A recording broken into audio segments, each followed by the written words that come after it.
Hello, everyone, and welcome back. I am Davood Gozli, and today I'm going to start a new series of videos that might interest you. And it is based on a book called Great Ideas in Psychology. It is a book that deserves to be treated slowly, and I would like to go through it with you chapter by chapter. And in this video, I'm just going to announce this series and cover the first chapter. So let me begin by sharing my screen and showing you the cover of the book, Great Ideas in Psychology. And this video is part one in the series Introduction. We're going to talk about what great ideas are and why we might want to go through this book together. The author of this book is Dr. or Professor Fatali M. Muqaddam. He has been a professor of psychology at Georgetown University. I believe he currently also runs a center for cognitive science and the cognitive science of political thought. I'm not so sure, but he has published a lot of books on really important topics, relevant topics that go beyond just the discipline of psychology. He has one book called Psychology of Democracy, another one called Psychology of Dictatorship. He has written on psychology of radicalization, terrorism, and other topics related to cultural psychology and the relationship between psychology, culture, politics, and social life. So this is our author, and the material, the raw material for all these videos is written by Professor Muqaddam. I would encourage you, if you really want to seriously engage with these videos, you don't have to. Reading the book is not a prerequisite for watching the videos. Hopefully the videos will stand on their own. That's my aim. That's how I design them. But if you would like to seriously engage with the material, why not? I would encourage you to also get the book and go through the chapters with me. I'm going to work with a schedule of posting a video every Tuesday at around 7 p.m. Eastern Standard Time. This is our plan. Introduction. After the first introductory chapter, we'll read about the first great idea, psychological laboratory. Then we will talk about the placebo effect, then the unconscious or the Freudian unconscious.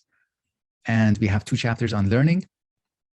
Then IQ tests or intelligence tests, artificial intelligence, stages of development, attachment, displaced aggression, personality traits, the self, conformity, and obedience. Those are 2 separate chapters. And feminist psychology comes after, cultural psychology, evolutionary psychology, and social constructionism. So this is the map of our series. Let's begin. Now I'm going to stay a little bit with the introductory chapter, which addresses this very important and very general question: why study great ideas? Why not pick a random topic in psychology? And why not go to a professor who studies a very specific, highly specialized topic, let's say motion perception or face perception in chimps, or at visual attention with color? Something really specific that if your grandmother asks what that research topic is, you will have a hard time not just explaining what the research is, but explaining why that research is important. Great ideas are not like that. So early in the chapter, pages 2 and 3, we study great ideas. We think about great ideas in any field, in any discipline, because, quote, they tie together the central issues in that discipline, here, psychology.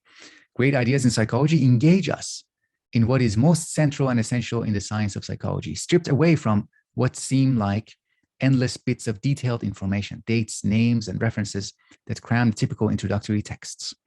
The great ideas are what should be attended to and remembered because of their centrality, even decades after the detailed information about facts, dates, and names may have been forgotten. It is through the great ideas that we too can join the long debate stretching back thousands of years to ancient Greece and beyond about the nature of humankind and our potential for change and genuine progress. This is a very important and rich passage. Let's highlight and return to some parts of it. So great ideas, one of their feature, one of the things that they do, and the reason that they are important for us is that they engage us. When we read about them, when we think about them, we don't ask, so what? Who cares? Instead, we linger with them. We want to think more about them. Something about us is at rest when we think about these big ideas. As my friend Daniel Garner, or O.G. Rose, talks about the difference between explanation and being at rest. Great ideas are more likely to address us. We feel ourselves present in them. The second feature is that to understand or to get a great idea, you don't need the detailed information. Of course, the detailed information will add to your understanding. But the great ideas and the greatness of those ideas could be seen even when they are stripped away from those details about who found it first, who thought about it first, how it was articulated, how was it defended, and what were the first pieces of evidence in favor of it. So those details don't really matter as much. When it comes to highly specialized ideas in psychology or lines of research that are not so great, those details might be the main course or the main thing. And people feel passionate about those fields of research, not because they are great, but because they are already invested in those details. The second, the third, I'm losing count here. Moving to the next bit that I highlighted in this passage. By feeling engaged, we might be able to get into these debates and questions as participants in a debate. And these debates are highly relevant to us. We want to participate in these debates because they are about the nature of human beings, our own nature, and our potential for change and progress. So great ideas in psychology are relevant to non-psychological questions about human nature, about politics, and so forth. Now we get to a more technical question, a criterion for selection. How do we select great ideas? How has our author, Professor Moghadam, how has he selected? What criteria has he used to include or exclude ideas from this list of 17 or 20 ideas, big ideas? What makes an idea great? And he gives us 4 reasons, 4 criteria, and I am going to, at the end, add my own proposal as a 5th, maybe a 5th factor. The first reason is that great ideas have influence on our self-understanding. So a great idea is great because one possible reason is that it influences the way we think about ourselves. So think about Freud's idea of the unconscious. Once we understand it, once we read about it, once we spend enough time with it, we can't go back to the pre-Freudian way of thinking. We cannot go back to a way of thinking about ourselves that is now detached from the unconscious. It is our view of ourselves, our understanding of ourselves is forever changed. And that concept of the unconscious immediately or almost immediately proves so useful and so indispensable to us. And for that reason, it is great. Similarly, we can talk about attachment theory. We cannot think about child rearing, raising children, and the support that children need at the very early stages of their life. We cannot think the same way after learning about attachment theory and the early evidence in support of it. How, for example, in orphanages, there were some orphanages in which children or babies had enough material support for survival. They had enough food, they had warmth, they had physical safety, and they were living in clean environments, but they didn't have loving attention or a kind of care and attention that gave them affection, and how their survival was at risk. Many of them died because of that lack. So attachment theory brings those kinds of insights into our view, and we cannot go back after learning about those. So this is a big influence. This is one way, one criterion for making an idea great, because it influences our self-understanding. Second is application. This one applies to ideas like IQ tests or personality traits. Regardless of the validity of these tests, like IQ tests, like tests that tell us what personality we have, what traits are strongest in us, regardless of the validity and the logic behind the justification behind these tests, we cannot deny the huge impact they have had in the corporate life, in business life, and in education. These tests have concrete and real impact in the decisions people make, managerial decision people make about people, about other people, students, employees, based on the results of these scores. So they are part of the way we live and interact with each other. The third factor, the third reason an idea could be great, could be considered great, is in the way it motivates further questions or future questions and further research. Once you learn about the idea of IQ scores or IQ tests and similar concepts, you might want to know, can IQ scores be changed with educational intervention? If you have a very intense period of very intense period of learning training early in the life of students, maybe at the age of 6, 7, 8, can you raise the IQ scores in those students? And for example, another example is, are personality traits related to attachment styles? So you learn about personality traits, you learn about attachment styles, and you can ask, you might become curious, is attachment style something that is only based on our experience, our early experience with our caregivers, or could it also be in part due to our personality traits, stable personality traits? And fourth, and for now, last factor is time.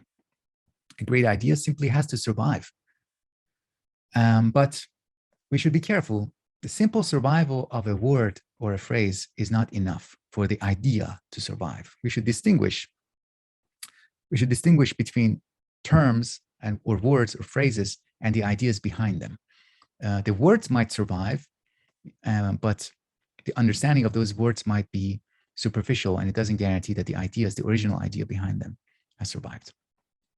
The other thing we should keep in mind with respect to time is that time changes the meaning of concepts. So the concept of the unconscious, with time, it could become more and more attached to particular individuals. It can become more personal, whereas an older concept of the unconscious mind could be more cultural, more collective, we can talk about the unconscious force of will that applies or is present in all living beings. But somebody like Freud had a different concept of the unconscious that was more personal and attached to the particular life history of a person. And with time, of course, new concepts come into psychology, like artificial intelligence, like feminism and feminist psychology. And you can ask questions about concepts that didn't exist before, like the psychology of internet celebrities or the psychology of reality TV shows, and so forth. So this is the list that we have: influence, application, generation of research or motivation of research, and time.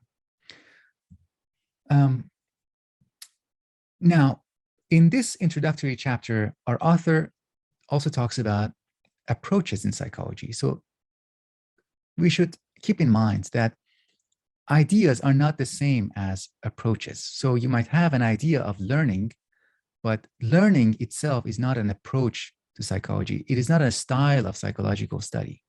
So approaches are things like these. This list that we have here includes some of the possible approaches to psychology. Behaviorism is an approach. Gestalt psychology is an approach. Cognitive psychology is an approach. Existential humanistic psychology is an approach. Cultural psychology is an approach. The cultural psychology that is informed and is based on the discipline of semiotics. That is an approach to psychology distinct from the other approaches. So Moghadam, our author, does something very interesting and very useful here. He says that despite the fact that we have many different approaches to psychology, all these approaches roughly fall into two general camps. So there is one great division at the heart of psychology. And it is a division between, on the one hand, the kind of psychology that is causal, or the kind of psychology that emphasizes cause and effect relationships. And on the other hand, the kind of psychology that emphasizes the normative nature of human life, or normative psychology. The cause and effect psychology regards humans as just another part of nature. The way in which we talk about human beings, human actions, human decisions shouldn't differ that much from the way we talk about other natural things, other natural processes. On the other hand, normative psychology emphasizes the moral and normative and ethical dimension of human life. And it regards humans as agents who occupy not just the cause and effect space, but another space, namely the space of reasons and justification. When we do something, when we perform an action, when we make a decision, we don't just talk about what caused our decision. I cannot say, I didn't go shopping today because my dopamine level was too low. That's a kind of causal explanation that doesn't take into account my agency. I can say something like, I didn't go shopping today because I didn't have any reasons to go shopping. So I'm justifying my inaction within the space of reason. I'm regarding myself, when I talk like that, I'm regarding myself as an agent that can not only act, but can give justifications and reasons and debate my decisions and other people's decisions. Example, Jane closes the window to reduce the noise in the room so she can focus better on studying. So this is one way to talk about Jane. We can say noise caused Jane's auditory system to detect something, to become activated, to respond. And that, again, was the cause of another effect, namely judgment of, it's too noisy to study here. And that caused the decision, I will close the window. And that caused, so you had the plan, the decision to do something, and that caused the actual movements of walking and going to the window and using the manual action of closing the window. So effects follow causes. Or you can say, Jane cannot focus. This is a second way, begins in a similar way. Jane cannot focus on studying, and Jane notices the noise. So first, Jane, maybe she starts wondering, why is it that I'm finding it difficult to focus right now? And maybe she starts searching. Maybe at first she is not aware of the cause of her, the inability to focus. She doesn't know. She just finds an inkling. Something is wrong here. And then she notices the noise, and then she wants to reduce the noise. That's the reason. For that reason, and that reason is combined with the belief that closing the window will achieve that. With that combination of reason and the desire of wanting to reduce the noise, and the belief of, I know if I do this, the noise will be reduced or will go away. From that combination, an action can arise, and then that action can be justified. It's not that, like the first description here on this slide implies that a robot can do the same, can go through the same steps. And if you ask a robot why you did that, they may not be able to give reasons. Second example might be more revealing. Jane is saying goodbye to a friend. In one scenario, she bows. In a second scenario, she waves at her friend. In a third scenario, she hugs her friend. So why is she doing these things? Why is she saying goodbye differently? Why is she doing different things in these three scenarios? One possibility is that she acts based on what is culturally appropriate and what seems appropriate for that particular friendship.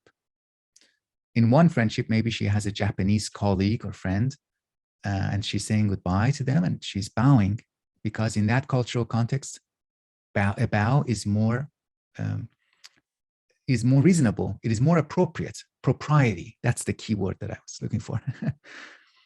And the difference between second and third might be in the nature of the friendship. In one friendship, there is maybe the friendship is not as intimate. So waving is more appropriate than hugging. In the third scenario, the nature of the friendship, the intimacy in the friendship justifies the hug. An interesting thing to note is that Wilhelm Wundt recognized, Wilhelm Wundt is a figure associated with the emergence of the science of psychology, or psychology as a separate scientific discipline in universities. Wilhelm Wundt recognized this division, and in response to that division, the cause-effect psychology and the normative psychology, in response to that, he proposed two separate branches of psychology to address the two sides. The first branch, addressing the cause-effect side, it was for Wundt experimental psychology. The second branch, the normative branch of psychology, was, according to Wundt, psychology of the people, or people's psychology, Völkerpsychologie, or which we can translate to cultural psychology, a kind of psychology that has to take into account and understand cultural norms, cultural rules, as the context of human thought and human behavior. Okay, now that I have considered the author's 4 reasons behind what makes something great, maybe I can propose to you an additional criterion. And you can tell me what you think about this 5th possibility for an idea to be great. So this is my proposal, an idea that connects the two sides of psychology, or helps us make sense of the separation better. Is it possible that an idea that either bridges the gap or clarifies the gap between the cause and effect psychology, causal psychology, experimental psychology, and normative cultural psychology? Either clarifies it or bridges or overcomes the gap, does something about that separation, addresses that separation. This is the main part of my presentation, but I also wanted to talk about something that our author discusses at the beginning of the chapter. He writes about 2 kinds of scientists. They are people who work in and people who work out. And this is for him, for Moghadam, for Professor Moghadam, this is a key distinction. And as an example of scientists who work in, he brings in Pavlov, Ivan Pavlov. And as an example of people who work out, he brings in Einstein and Darwin. Because I find this terminology a little bit difficult, a little bit unclear, I'm going to go through this part of the chapter too and give my take on it. So an image, I think, will help us. People who work in, they consider different parts in their research projects. They consider the facts either both inside and outside of the laboratory. They consider the experiments. They consider their assumptions. They consider observations that they've had. And they want to work in. They want to make all of those things, all those elements converge.